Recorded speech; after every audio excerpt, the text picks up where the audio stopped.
Now, from WYDC TV, this is Big Fox News at 10.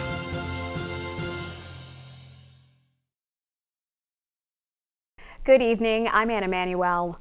A rainy day is expected for our Thursday, but we have improvements as we get closer to the weekend. Let's start tonight with our first forecast. Here's meteorologist Alyssa Triplett. Alyssa? Good evening. We will remain with this unsettled weather pattern into our Thursday, but through our Thursday, we are going to watch a warm and then cold front passage. What we will see with that is it will bring multiple rounds of some showers and thunderstorms, but its departure will come, and that is going to lead to a beautiful weekend setup where we are seeing some sunshine as well as some above normal temperatures.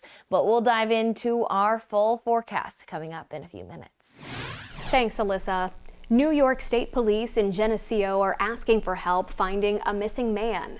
59-year-old Michael Wynn hasn't been seen by relatives in more than a month. He had been living with his daughter in Livingston County and was last spotted on August 15th when his white Cadillac SUV broke down in the Walmart parking lot in Canandaigua. Troopers say Wynn has a history of traveling to the Adirondacks and Lake George areas. Anyone with information on his whereabouts is asked to call state police. That number is on our website. New York State Police continue to actively search for 53-year-old Anthony Bashand of Cohoes, wanted in connection with a homicide. Police say officers found 41-year-old Amanda Rodriguez dead inside a home in Cohoes on September 14th. Later that day, troopers found Bashand's truck abandoned at an intersection in Franklin County. Search teams have since been combing the Brighton and Gabriel's areas, navigating heavily wooded terrain with grid and structural searches. Law enforcement agencies from across the state, including U.S. Marshals and forest rangers, are assisting. Authorities also urge hunters in the area to use caution, with officers working in the woods during the ongoing search.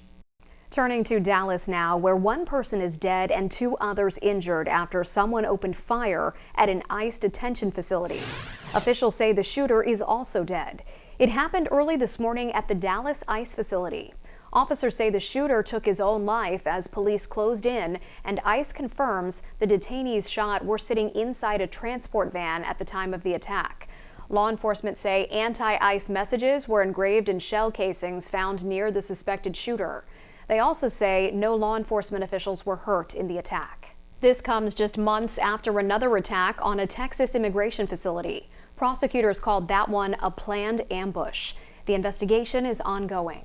After the Trump administration announced a possible link between Tylenol use during pregnancy and autism, doctors in the Southern Tier are weighing in. Our Haley Livingston has the story. The announcement from federal officials has sparked new conversation about what's safe for expectant mothers. A recent review suggested a possible association between prenatal acetaminophen use and a higher risk of autism in children. So taking Tylenol is not good. All right, I'll say it. It's not good. For this reason, they are strongly recommending that women limit Tylenol use during pregnancy unless medically necessary. Local doctors say the findings should be viewed with caution. They point out the research is still evolving and doesn't prove that Tylenol directly causes autism. In a statement to Big Fox News, Dr. Philip Harmon, chairman of obstetrics and gynecology at Arnott Health, says, "We adhere to the recommendations of the American College of Obstetrics and Gynecology, which has been for many years a trusted and well-respected source of information.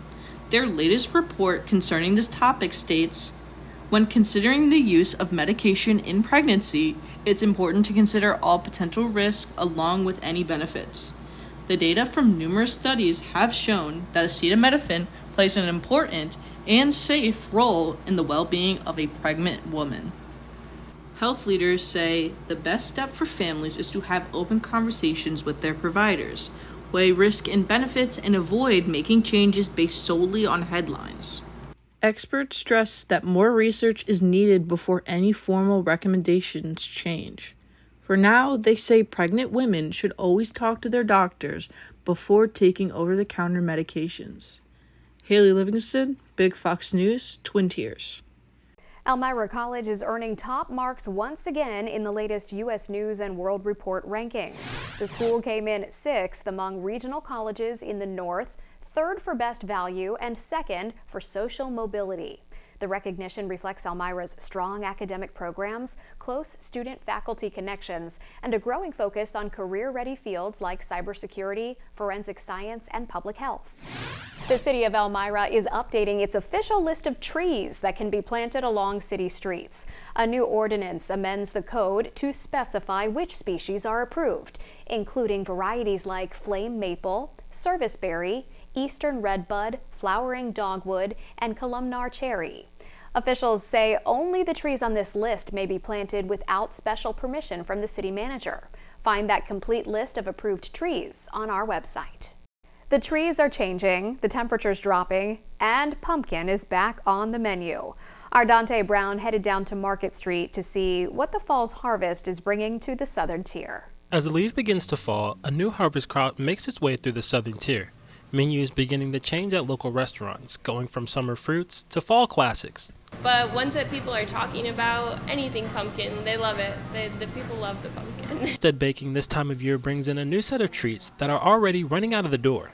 I think pumpkin spice cake is one that is something that I'm hearing always needs to be made, is my way of knowing how well it's doing. And a new fall twist on one of the most popular drinks out right now. Like a honey whisked matcha with peach cold foam and granola on top. It's a modern take on matcha, I think, with a fun fruit flavor that we all know and love. And while pumpkins are the center of the season, Honeydew Confection here in Elmira is embracing another fruit close to the fall. But we can't forget the lone star of the fall season, which is apple. So we also do a lot of apple treats in the bakery. We're doing an apple cider lotus, which is like an apple cider energy drink. Brings in new leaf colors, new menus, and a much needed cool down to the southern tier. Sweater weather, man, it's perfect. You know, weather's good, scenery is good. There's a lot of events going on with the community, so it's nice to get out and do things. Brown, Big Fox News, southern tier. The Elmira Police Department is currently auctioning off cars. The auction opened Tuesday and runs through Tuesday, October 7th. Police say there are currently 17 cars available. The auction site, along with details, rules, and bidding information, can be found on our website. The rain chances are expected to increase for our Thursday. Alyssa is back with our complete forecast next. And don't forget, you can read and watch our news and weather anytime at our website. Make Big Fox News your go-to source for all things Twin Tiers. We will be right back.